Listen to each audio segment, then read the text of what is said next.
Hello parents, welcome to my channel. आज मैं share करूंगी कि बच्चे को मोबाइल से किस तरीके से दूर रखा जाए, उन्हें इसकी एडिक्शन ना होने दिया जाए, और अगर वो उन्हें एडिक्शन हो भी गई है तो भी हम किस तरीके से बहुत आसानी से ऐसा कुछ करें जिससे कि वो अपने आप ही इस मोबाइल से दूर हो जाए और बस उतना ही मोबाइल यूज कर पाए जितने की ज़रूरत है। ये सारे टिप्स 100% वर्किंग है। आप वीडियो को पूरा देखेंगे, आपको सब कुछ समझ में आ जाएगा कि ये किस तरीके से काम करता है। मैंने अप्लाई किया है अपने बच्चे के ऊपर और ये बहुत अच्छी तरीके से काम किया है, तो मेरा पूरा यकीन है कि ये आपके लिए भी उतने ही अच्छे तरीके से काम करेगा। तो आइए स्टार्ट करते हैं आज का वीडियो। अब हम ये तो जानते हैं कि मोबाइल एक बहुत बड़ा प्रॉब्लम है, लेकिन हमें सबसे पहले अगर प्रॉब्लम को खत्म करना है तो उसके जड़ तक जाना होगा, तभी ही इसका सोल्यूशन सॉलिड बनेगा। तो हमें जानना ये ज़रूरी है कि मोबाइल की आदत हमारे बच्चे को कैसे लगी, कैसे पड़ी उन्हें इस एडिक्शन की आदत। तो ये पेरेंट्स टू पेरेंट्स डिपेंड करता है अलग अलग सिचुएशन पे, लेकिन कुछ ऐसी कॉमन प्रॉब्लम है, कुछ ऐसी कॉमन सिचुएशंस है जिसके बारे में मैं बात करूंगी। अगर इन सारी सिचुएशन को हम फिक्स कर लेते हैं तो फिर हमें अपने बच्चे को मोबाइल से दूर रखने में बहुत बड़ी कामयाबी मिलेगी। हमें कुछ नहीं करना पड़ेगा, वो अपने आप ही इससे दूर हो जाएंगे। आपको ये बात जान के हैरानी होगी कि हमारे बच्चे को मोबाइल की आदत हमारी ही वजह से पड़ी है, पेरेंट्स की वजह से ही उन्हें मोबाइल एडिक्शन हुआ है। और बाद में पेरेंट्स ही कंप्लेन कर रहे हैं कि मेरे बच्चे को ये आदत हो गई है, क्योंकि जाहिर सी बात है बहुत से पेरेंट्स ऐसे हैं जिन्हें अपनी किसी भी गलतियों से कोई लेना देना नहीं होता है। वे सारे के सारे दोष जो छोटे बच्चे हैं उठा के उन पे दे देते हैं। तो कुछ मैं पॉइंट्स ऐसे शेयर कर रही हूँ जिससे कि आपको पता चलेगा कि पेरेंट्स का कितना बड़ा हाथ है बच्चे को मोबाइल का एडिक्टेड बनाने में। जब हमारे बच्चे छोटे होते हैं तो सबको पता है कि वो काफ़ी ज़्यादा फिजिकली एक्टिव होना चाहते हैं, वो सारा टाइम हमारे साथ इंगेज होके खेलना चाहते हैं, वो कुछ भी करते हैं, छोटी छोटी चीज़ें भी, तो वो अपना अटेंशन अपने पेरेंट्स से पाना चाहते हैं। लेकिन उस वक्त हमें कुछ ना कुछ ऐसा इम्पोर्टेंट काम होता है जिसकी वजह से हम उनके साथ में जितना वो चाहते हैं कि हम उनके साथ टाइम बिताएं, उतना वो हम नहीं बिता पाते हैं। तो हम क्या करते हैं, उनसे पीछा छुड़ाने के लिए उन्हें मोबाइल या टीवी में इंगेज कर देते हैं कि लो तुम बैठ जाओ इसके सामने और हम अपना इम्पोर्टेंट काम कर लेते हैं। फर्स्ट जो उन्हें मोबाइल की आदत हुई वो यहीं से हुई, और हमें क्या लगता है कि ये जो हम उन्हें दे रहे हैं बस छोटे छोटे टाइम के लिए दे रहे हैं और काफ़ी आराम से हम उन्हें इसकी आदत छुड़ा सकते हैं। सेकेंड चीज़ है, जब भी वो रोते हैं, जिद करते हैं किसी भी चीज़ के लिए, तो हम उन्हें शांत करने के लिए जो सबसे पहला हथियार इस्तेमाल करते हैं वो होता है मोबाइल या टीवी। इसके सामने हम कुछ भी उन्हें ऐसा चीज़ खोल के दिखा देते हैं जिसकी वजह से उनका ध्यान वो जिस चीज़ के लिए जिद कर रहे होते हैं उस पर से ख़त्म होकर और इस पे आ जाता है, वो आराम से काम डाउन हो जाते हैं। थर्ड है, जब हम बहुत ज़्यादा थके हुए होते हैं और हमारे बच्चे काफ़ी ज़्यादा एक्टिव होते हैं, उस वक्त अपने आप को बचाने के लिए उनके साथ में एक्टिव होने से हमारा जो सबसे बड़ा हथियार है वो है मोबाइल, जो कि हम उन्हें दे देते हैं और उसके बाद में हम आराम से बच जाते हैं उनके साथ में खेलने कूदने से। नेक्स्ट, एक बहुत ही कॉमन ट्रेंड अभी हमारे सोसाइटी में चल रहा है कि हम अपने बच्चे को सोसाइटी के आसपास के बच्चों के साथ में घुलने मिलने नहीं देना चाहते, और ऐसे बहुत से पेरेंट्स करते हैं और उसकी वजह से हम उन्हें घर में ही इंगेज रखना चाहते हैं, जिसकी वजह से वो ज़्यादा बाहर खेलने कूदने ना जा पाए। और इसके लिए सबसे बड़ा जो जरिया होता है वो होता है मोबाइल या टीवी, जिसके ऊपर वो गेम खेल सकते हैं, वो कुछ देख सकते हैं और वो हमारे बच्चे बहुत ही आराम से हमारा कहना मान के और घर से बाहर जाना छोड़ देते हैं।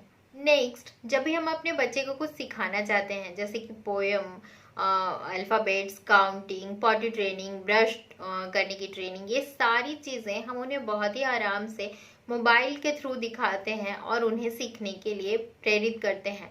और हम बाद में ये सोचते हैं कि हमारा बच्चा उतना ही मोबाइल देखे जितना कि हम उन्हें दे रहे हैं।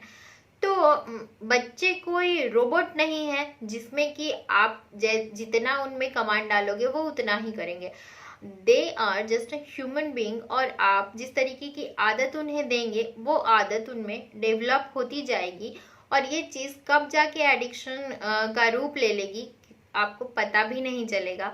और ये सारी चीज़ें पेरेंट्स बहुत ही आराम से करते हैं, उन्हें जरा भी गिल्ट इस बात का नहीं होता और बाद में जाके वो बच्चे को गिल्टी फील कराने में जुटे होते हैं। अब बात है कि मैं ये सारे पॉइंट्स को क्यों बोल रही हूँ, क्योंकि अगर हमें किसी प्रॉब्लम को जड़ से खत्म करना है तो हमें उसका जो भी जड़ है उसे ही जानना पड़ेगा। और जड़ हम पेरेंट्स के ही एक्टिविटीज हैं जिससे ही हमें शुरुआत से खत्म करनी होगी, तभी ही इस तरीके के जो भी प्रॉब्लम हमारे बच्चे के साथ में आती है वो अपने आप ही खत्म हो जाएगी। तो अब मैं आपको बताऊंगी कि मैं क्या करती हूँ जिससे कि मेरा बच्चा कंप्लीट मोबाइल से दूर रहता है, और अगर वो कभी कभार थोड़ा बहुत मोबाइल लेना भी चाहता है तो वो उस तरीके से मोबाइल एडिक्टेड नहीं है बिल्कुल भी, जिस तरीके से आज के बहुत से बच्चे हो गए हैं और फिर बाद में पेरेंट्स को प्रॉब्लम आती है। मेरा बच्चा, अगर मैं कभी भी मोबाइल थोड़ा ज़्यादा कुछ काम करने के लिए भी देख लूँ तो फिर वो मुझे मोबाइल रखने को बोलता है, मोबाइल बंद करो। या फिर अगर मैं कभी कभी उससे कहती हूँ कि क्या मैं तुम मोबाइल लेना चाहोगे, तो वो कहता है कि मम्मा मोबाइल बंद करो। इस तरीके की चीज़ें, ये सारे पॉइंट्स को अचीव करने के लिए मैंने क्या कुछ किया है, ये सारी चीज़ें मैं आपको बताऊंगी जिससे कि आपको ज़रूर मदद मिलेगी। प्रेगनेंसी टाइम से ही मैंने बहुत कोशिश की है, बहुत सारी मेहनत की है कि मेरे बच्चे में कुछ कुछ अच्छी आदतें आ सके। मैंने मोबाइल को कभी भी इंटरटेनमेंट का जरिया नहीं बनने दिया। मैं बहुत ज़्यादा उस वक्त बुक्स वगैरह पढ़ा करती थी।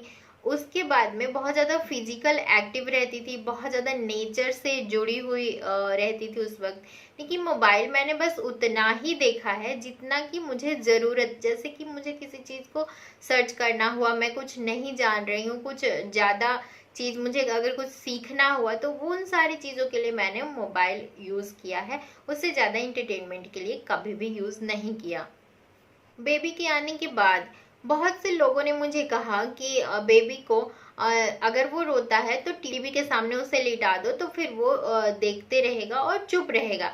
मैंने इस बात को कंप्लीट मना कर दिया कि मुझे ऐसा कुछ भी नहीं करना है, क्योंकि मुझे एक बात क्लियर पता है कि मैं इस एडिक्शन को जितना हो सके मैं इसे रोकती सकती हूँ।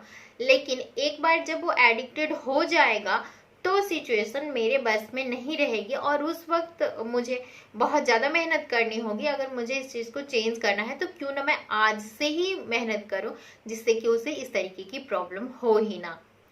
मैंने उसे नेचर से बहुत ज़्यादा कनेक्टेड रखा है। अराउंड जब वो 6 मंथ का था, यानी कि जब वो बाहर आना जाना अच्छे से कर सकता था, तो मैं सुबह 5:30 बजे या 6 बजे जब भी मतलब कंफर्टेबल हूँ मैं उठने में, उस वक्त मैं उठ के उसे हमेशा मॉर्निंग वॉक पे ले जाया करती थी।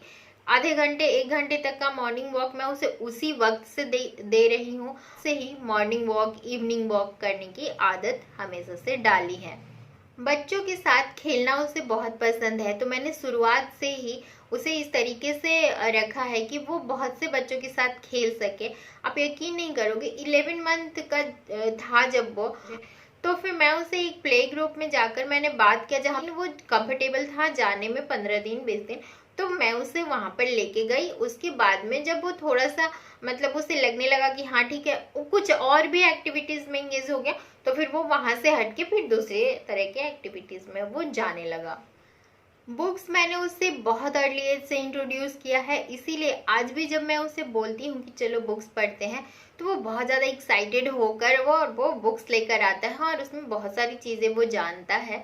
और बच्चे को अगर आप ऑब्जर्व करेंगे तो वो टीवी या मोबाइल खुद कभी भी नहीं देखना चाहते हैं। अगर आप उन्हें जो रियल जो वर्ल्ड है उनकी खूबसूरती अगर आप उन्हें दिखाते हो तो वो कभी भी नहीं चाहेंगे कि मैं एक जगह पे बैठ के मोबाइल के पास में बैठा रहूं, क्योंकि हर बच्चा बहुत ज़्यादा एक्टिव होता है और वो अपनी क्रिएटिविटी ऐसे कुछ चीज़ों में करना चाहता है जिससे कि उसका माइंड हमेशा एंगेज रहे, वो हमेशा एंगेज रहे।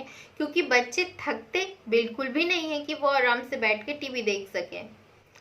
कलर पेंसिल, बहुत तरीके की एक्टिविटीज सीट जो होती है, बहुत तरीके के जो एक्टिविटीज वाले जो आजकल आते हैं। उसे साइकिल मैंने बहुत ही अर्ली एज से दे दिया था, जब उसे आता भी नहीं था, लेकिन मैंने बहुत ज़्यादा मेहनत करके उसे साइकिल भी सिखा दिया और अब तो वो बिल्कुल एक्सपर्ट है। 2.6 ईयर का मेरा बेबी है और अब वो रेसिंग भी करता है बहुत सारे बच्चों के साथ में। रोड पे साइकिल चलाता है जहाँ पे दुनिया भर की गाड़ियाँ आती जाती रहती है वहाँ पर।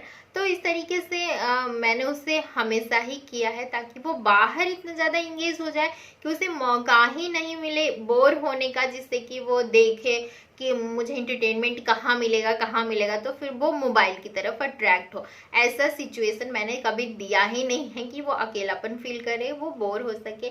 मतलब ऐसा सिचुएशन आ जाता है कि बच्चे मोबाइल या टीवी से अछूते बिल्कुल नहीं रह सकते, तो थोड़ी बहुत वो मोबाइल वगैरह देखना स्टार्ट किया भी था। तो मैंने क्या किया कि वो मोबाइल देखता था, खाता था, पीता था, कभी बैठता था तो फिर मोबाइल देखता था। मैंने उसे उस वक्त, जिस वक्त वो मोबाइल देख रहा होता था, उस वक्त हमेशा उसका फेवरेट एक्टिविटी वाला गेम उसके हाथों में दिया है, ताकि उसका कंप्लीट जो ध्यान है वो मोबाइल की तरफ ना हो। और मैंने उसे बहुत ही अच्छे तरीके से ऑब्जर्व किया कि जब उसके हाथों में उसकी पसंद की चीजें होती थी तो वो थोड़ा बहुत मोबाइल को देखते, बाकी अपना खेलने में लग जाता था, फिर थोड़ा बहुत देखता था, फिर खेलने में लग जाता था। तो इस तरीके से उसे कभी मौका नहीं मिला कि वो पूरी तरीके से मतलब मोबाइल में घुस सके।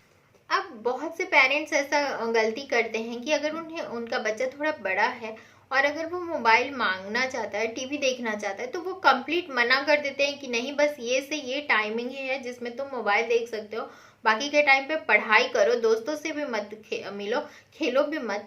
तो शायद उन लोगों को ह्यूमन साइकोलॉजी के बारे में या चाइल्ड साइकोलॉजी के बारे में उतनी अच्छे से नहीं पता है जितना कि उन्हें होना चाहिए। अब जब आप फोर्सफुली उन्हें एक टाइमिंग फिक्स कर देंगे या फिर उन्हें वो चीज़ें नहीं देंगे, या फिर अगर वो मोबाइल मांग रहे तो आप नहीं दोगे, तो फिर वो उनमें उस चीज़ को लेके बहुत ज़्यादा क्यूरियोसिटी बढ़ेगी, जिसकी वजह से उन्हें लगेगा कि ऐसा क्या चीज़ है या फिर इस टाइमिंग पे ऐसा क्या चीज़ आता है जो कि मुझे देखने को नहीं मिलता है, और वो किसी न किसी वे में उस चीज़ को जरूर देखना चाहेंगे, जिससे कि आप उन्हें करने से रोक रहे हैं।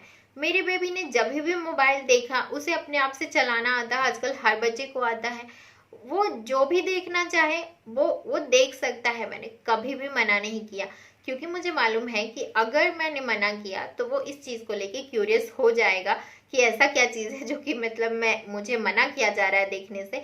तो मैं ऐसा करूं जिससे कि उसकी क्यूरियोसिटी हो ही ना, वो खत्म हो जाए कि ऐसा कुछ भी नहीं है यहाँ पे जिससे कि मुझे बहुत ज़्यादा मज़ा आए या फिर देखने के लिए मतलब मैं बेताब होता रहा हूँ।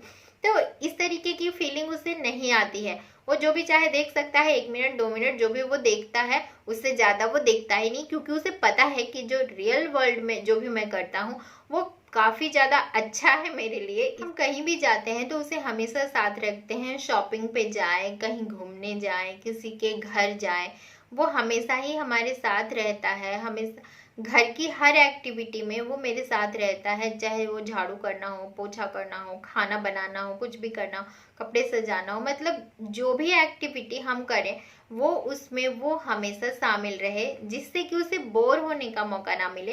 और ये बहुत सारे पेरेंट्स ऐसा करते हैं कि वो अगर शॉपिंग पे जा रहे हैं तो अपने बच्चे को घर में छोड़ के चले जाते हैं ताकि उनके बच्चे उन्हें डिस्टर्ब ना कर सके। तो ये सारी चीज़ें अगर आप करोगे तो फिर आपका बच्चा अकेलापन फील करेगा और उसके बाद में उसे कहीं ना कहीं तो अपना ध्यान फोकस करना ही है, तो वो किसी न किसी ऐसे चीज़ों में फोकस कर लेगा जो कि बाद में चल के आपको प्रॉब्लम होगी। तो अगर आप शॉपिंग पे जा रहे हो तो अपने बच्चे को अपने साथ रखो, उसे शॉपिंग में भी एंगेज करना बहुत ज़रूरी है कि कौन सी चीज़ें उसे पसंद है, कौन सी चीज़ें नहीं है, कौन सी चीज़ें आपके लिए बेटर होगी। अगर बच्चे थोड़े से बड़े हैं तो उन्हें डिसाइड करने दिया जाए। जैसे कि अगर मैं कुछ खरीदती हूँ तो मेरा बेबी अभी बहुत छोटा है, लेकिन फिर भी मैं पैसा उससे ही देती हूँ कि चलो तुम दो शॉपकीपर को पैसा, और जो भी सामान है जो वो कैरी कर सकता है थोड़े बहुत, तो फिर वो खुद ही अपने हाथों में लेता है, वो पैसा भी देता है उनको। तो इस तरीके से मैं उसे इंगेज कर रही हूँ, क्योंकि मैं इतना चाहती हूँ कि मेरा बेबी अपना डिसीजन खुद लेने के काबिल हो सके, क्योंकि बहुत से पेरेंट्स जब तक बेबी छोटे होते हैं उन्हें उनके पसंद के टॉयज भी नहीं देना चाहते, और फिर जब वो बड़े हो जाते हैं अचानक से, तो उनके पेरेंट्स सोचते हैं कि मेरा बेबी को तो अभी तक डिसीजन लेना ही नहीं आता, जब आपने उसे कभी मौका ही नहीं दिया है कि वो अपना डिसीजन खुद ले सके। तो वो लाइफ के जो बड़े बड़े डिसीजन होते हैं उसमें आप कैसे एक्सपेक्ट कर सकते हैं कि आपका बेबी सारे डिसीजन वो अपने आप ही ले ले और वो सारे सही ही हों। बस इतना ही था। मुझे ऐसा लगता है कि मैंने बहुत सारे पॉइंट्स कवर कर लिए हैं और इससे आपको बहुत ज़्यादा क्लियरिटी मिल जाएगी कि जिस तरीके से हमारे बच्चे अगर एडिक्टेड हो भी गए हैं फ़ोन से, या फिर हमारे बेबी छोटे हैं, तो हमें उन किस तरीके से बचाना है और किस तरीके से उन्हें रियल वर्ल्ड में ज़्यादा से ज़्यादा इंगेज करना है ताकि वो वर्चुअल वर्ल्ड से दूर रह सके। और मेरे ख्याल से मैंने सब कुछ कवर कर लिया है और ये वीडियो आपको ज़रूर मदद करेगी। तो thank you so much for watching.